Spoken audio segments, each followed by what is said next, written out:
So we're very excited to have Ron and Gloria here this evening. And I wanted to just read a little bit of their bios for you in case some of you don't know who they are.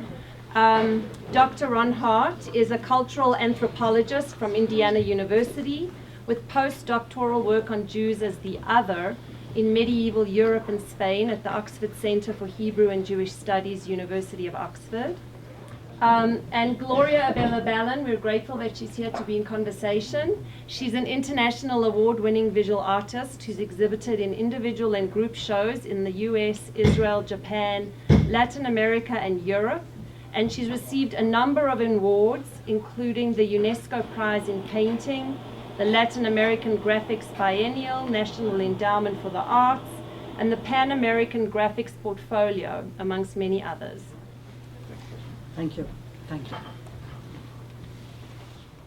This is, the subject of Sephardic Jews is a fascinating one, and it really is so much about the history of Judaism in the last 1,000 years.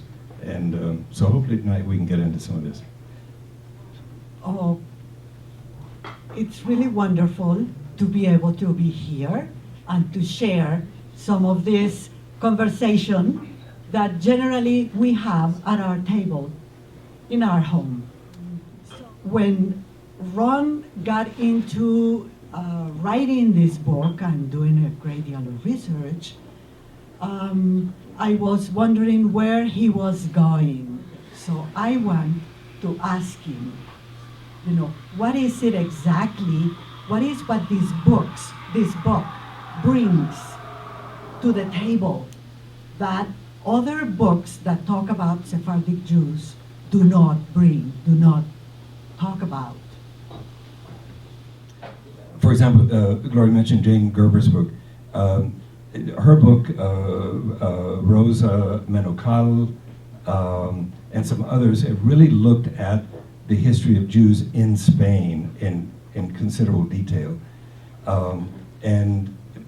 But most of those basically stop in 1492 because that was the end of Jewish life there. And we do have books in the Americas, particularly with New Mexico.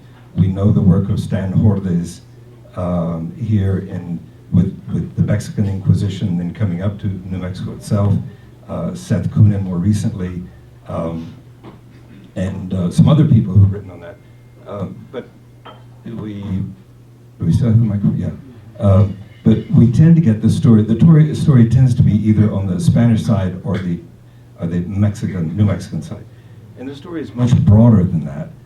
And so I wanted to show the linkage of what happens, how did it start in Spain and arrive to Mexico and then on into New Mexico. But also some of the big part of the story in the Americas is not limited just to Mexico. Brazil has a huge role in this, as does Colombia has a significant role in Peru. And so what I wanted to do is to try to tie those together. And one of the things in the Americas also that happened was that you had the two tracks coming in. There were people who were openly practicing as Sephardic Jews, and those are the ones who left Spain in 1492. And then there were the people of the converso traditions who had stayed in Spain and converted. And both groups were migrating to the Americas. So when they were arriving in the Americas, those two strands began to be interwoven in some ways. Conversos would come back to full practice, depending on where they were. You couldn't do it in Spanish or Portuguese territories, at least openly. But people could go into to the English or the Dutch territories. So you had this movement back and forth. And the openly practicing Sephardic Jews who would go into Spanish territories, and they did, many did. Mining was a big temptation. It was a way to create wealth and accumulate capital.